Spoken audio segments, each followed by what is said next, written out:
माशाल्लाह। चलो। Thank you honourable speaker साहब। नहमदुहु व नसल्ली अला रसूलिल करीम, अम्मा बाद, फ़अऊज़ु बिल्लाहि मिनश शैतानिर रजीम, बिस्मिल्लाहिर रहमानिर रहीम। रब्बि इश्रह ली सदरी व यस्सिर ली अमरी वहलुल उक़दतम मिन लिसानी यफ़क़हू क़ौली। सदक़ल्लाहुल मौलाना अज़ीम।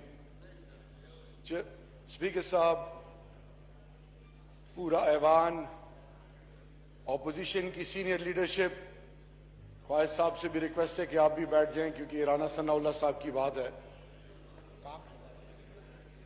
हमने जितने पार्लियामान के मेंबर्स हैं, हमने हल्फ लिया हुआ है। और हल्फ क्या है? उस आईन का हल्फ लिया है जो कुरान और सुन्नत के ताबे है।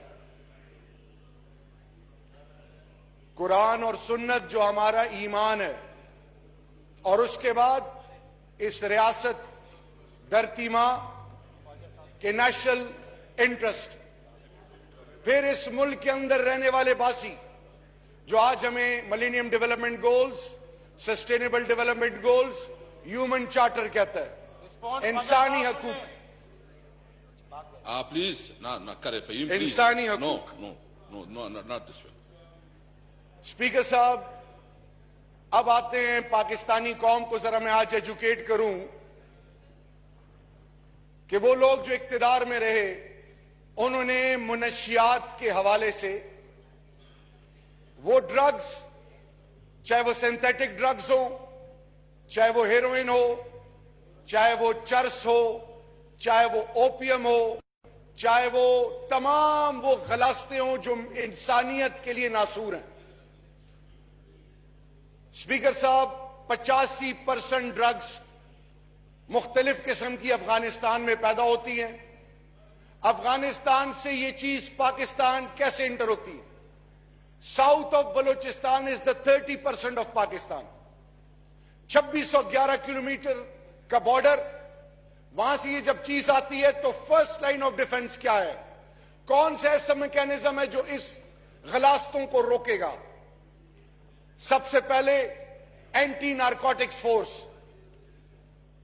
स्पीकर साहब और पूरी पाकिस्तानी कौम और खासकर मीडिया के 2900 लोग हैं पूरे पाकिस्तान में एंटी नारकोटिक्स फोर्स में। 22 करोड़ कमोबेश आबादी के लिए 2900 लोग हैं। 29 पुलिस स्टेशन हैं। पूरे बलोचिस्तान के लिए 506 लोग हैं। पूरे पंजाब के लिए 543 लोग हैं। अब इससे आगे स्टेप आते हैं। इनके पास कोई टेक्नोलॉजी नहीं। जब क्वेटा, पेशावर, इस्लामाबाद, लाहौर कैपिटल से एएनएफ के जवानों का छोटे अजला में ट्रांसफर होता है, उसकी तनख्वाह बढ़ने के बजाय कम हो जाती है। नेक्स्ट स्टेप, जब ये इंटेलिजेंस बेस्ड ऑपरेशन कंडक्ट करते हैं तो सबसे पहली चीज क्या है कि अगर एक पुलिस स्टेशन में मैक्सिमम मैन पावर हमें 60 चाहिए, वहां पे 30-31 हैं। 30-31 लोगों ने, अगर उस शहर में एयरपोर्ट है, उसमें हाईवे है, उसमें बाकी पूरा शहर है, ये 30 लोगों की जिम्मेदारी है। यानी 35 साल इक्तिदार में रहने वालों ने इस इदारे के साथ क्या किया कि जब ये 35 या 30 लोग जो हैं, इसमें जब ये कोई इंटेलिजेंस बेस्ड ऑपरेशन करते हैं, नाका लगाते हैं, कोई सीज करते हैं, इनको कचहरी के भी चक्कर काटने पड़ते हैं, प्रोसिक्यूशन के अमल से इनको गुजरना पड़ता है। नेक्स्ट स्टेप, अब एंटी नारकोटिक्स फोर्स की कंट्रीब्यूशन क्या है? ये मैं नहीं कहता, यूएनओडीसी कहती है कि पाकिस्तान पॉपी फ्री है सिंस 2001। पूरी दुनिया में सबसे ज्यादा सीजर यानी ज्यादा मुनशियात, अभी मैं बलोचिस्तान क्वेटा गया था, 40 अरब, billions and billions and billions rupees की नहीं, डॉलर्स की सालाना यहां पे मुनशियात पकड़ के, उसमें कोस्ट गार्ड है जो मिनिस्ट्री ऑफ इंटीरियर के अंडर आता है, कस्टम्स, और फिर मुख्तलिफ सूबाई हुकूमतें और इंटेलिजेंस एजेंसीज और खासकर एएनएफ की जो जिम्मेदारी है।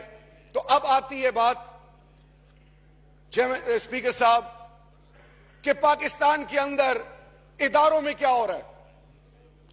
तालीमी इदारों में स्कूल्स, कॉलेज, यूनिवर्सिटीज को टारगेट किया गया डिलिबरेटली मेरे यूथ को। सिंथेटिक ड्रग्स से जिससे 72 घंटे इस्तेमाल करने के बाद बच्चे और बच्ची के जिस्म को बिल्कुल वो सुन होते हैं और वो अल्लाह के आसरे पे होते हैं। अब आती है बात इसमें कि ये बड़ी बड़ी यूनिवर्सिटीज में, इलीट स्कूल्स और कॉलेज और यूनिवर्सिटीज में ये पेनिट्रेट कैसे करते हैं, ये पहुंचते कैसे हैं? तो ड्रग्स एक जगह से दूसरी जगह जब पहुंचाना होता है तो उसके लिए बड़ी गाड़ी, झंडा हो ना हो, माजी रुतबा लोग देख के उल्टा सल्यूट करें, क्योंकि movement of drugs on the road सबसे मुश्किल काम है। अब आगे आते हैं, एंटी नारकोटिक्स फोर्स को हेड कौन कर रहा है? मेजर जनरल, उसके अंडर 9 ब्रिगेडियर्स हैं, एक प्रोफेशनल फोर्स है। उसको ये नहीं कि मैंने इसको विक्टिमाइज करना है, इसको विक्टिमाइज करना है। उसके लिए शहरियार अफरीदी हो, असद उमर साहब हो, शीरी मजारी साहिबा हो, डिफेंस मिनिस्टर हो, अली मोहम्मद खान हो, या कोई भी कैबिनेट मेंबर हमारी हुकूमत का हो, या बुजदार साहब क्यों ना हो, या मेरा प्राइम मिनिस्टर क्यों ना हो, कानून से बालातर कोई नहीं। जब इंटेलिजेंस बेस्ड ऑपरेशन होगा उस पर हाथ डाला जाएगा। And this what we all believe in, कि कानून से बालातर कोई नहीं। अब बात आई कि फैसलाबाद में, गौर से सुनिए क्योंकि मैंने जान अल्लाह को देनी है। इमरान खान प्राइम मिनिस्टर पाकिस्तान ने मेरी रूह नहीं कब्ज करनी। मैंने जान इमरान खान को या तहरीक इंसाफ को नहीं देनी। मैंने जान उस रब को देनी है जो तमाम जहानों का रब है। और मेरी ये सोच भी नहीं है कि मैं किसी को पॉलिटिकल विक्टिमाइज करूं। ख्वाजा साद रफीक साहब के साथ मेरे बुजुर्गों का वक्त गुजरा है। सब बहुत, ये जो पुराने मुस्लिम लीगी, सब मेरे बुजुर्गों को जानते हैं। सिर्फ मैं इस बात पे आ रहा हूं कि जब जान उस रब को देनी है तो सबसे पहले चीज अल्लाह आपसे खौफ ले लेता है, बजाय इसके कि आप कॉम्प्रोमाइजेस करें। और हमारी हुकूमत, प्राइम मिनिस्टर साहब और हमारी हुकूमत का मकसद ये नहीं कि 5 साल आप रख रखाव रखें ताकि हम 5 साल हुकूमत पूरी करें। जितना कुछ मेरे रब ने प्राइम मिनिस्टर इमरान खान और तहरीक इंसाफ के लिए लिखा है, दुनिया की कोई ताकत वो हमसे ले नहीं सकती। और जितना वक्त लिखने के बाद हम अगर एक्सपेक्ट करें, कोई दुनिया की ताकत हमें दे नहीं सकती। तो हम ये नहीं करेंगे राजा साहब कि हम गले मिलें, वोट लें और गले मिलें और एक दूसरे को प्यार मोहब्बत करें। लेकिन जिसने मेरे मुल्क की नस्लों को इस नासूर में मुब्तला किया, जिसने मेरे मुल्क के साथ खयानत की, मेरे उस रब की कसम है, मिनिस्ट्री जाए, सर जाए, जान जाए, लेकिन इस पर अब कॉम्प्रोमाइज नहीं करेगी तहरीक इंसाफ की हुकूमत। It is loud and clear to all the key stakeholders. Faisalabad में एक शख्स पकड़ा गया, सेम बैग, हर चीज सेम। पूछा गया, इंटेरोगेशन के बाद एक और बात बताई हमें। पहुंचते पहुंचते पहुंचते जब आखिर में पता चला तो 3 हफ्ते कमोबेश राना सनाउल्लाह साहब को, उनकी गाड़ी की मूवमेंट को प्रॉपरली जो जो चीजें हैं इंशाल्लाह अदालत में हम पेश करेंगे। और सुन लें वो लोग जो एएनएफ पर सवाल उठा रहे हैं, 98 अल्लाह को मैं जवाब दूं और इंशाल्लाह देता रहूंगा। No cross talk please. 98 पूरी दुनिया में सबसे ज्यादा conviction rate 98% anti narcotics force की है। 2900 लोगों के साथ दुनिया हैरान है, क्योंकि ये फैब्रिकेटेड या एफआईआर इधर उधर या किसी को फंसाने का काम नहीं करते।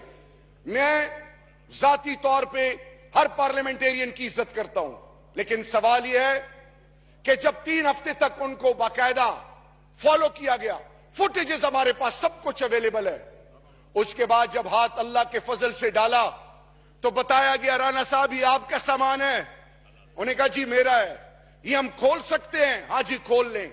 जब खोला और नीचे से जो चीज निकली तो आपको उस रब की कसम है कि आप जब अकेले में मिले, आप दिल पर हाथ रख के उनके चेहरे को देखे और उनसे पूछे कि आपको अपनी औलाद की कसम कि ये आपका या किसी और का है, उनकी आंखें आपको बता देगी मेरे रब के फजल से। क्योंकि होली काउस का कॉन्सेप्ट खत्म है। होली और मकाफात ये भी याद रखे, as you sow so shall you reap. अगर किसी के ज़हन में ये कि हमने ये इनिशिएट किया है तो मेरा रब पहले 100 साल बाद किसी को सजा मिलती थी, अब दिनों में मिलती है। मैंने जान अल्लाह को देनी है। इस ऐवान और पाकिस्तान के आगे ये मेरी जिम्मेदारी है। मैं आपको बताऊं, तमाम सबूत मौजूद है, अदालत में चीज जाएगी। और फिर एक और चीज कहा कि इन्होंने रिमांड क्यों नहीं लिया, जुडिशियल रिमांड क्यों लिया। रिमांड तब लेते हैं स्पीकर साहब जब आपने उसको रंगे हाथों पकड़ा ना हो। इनको रंगे हाथों पकड़ने के बाद जुडिशियल पूरा प्रोसेस है, तमाम चीजें हैं। I am not a legal expert.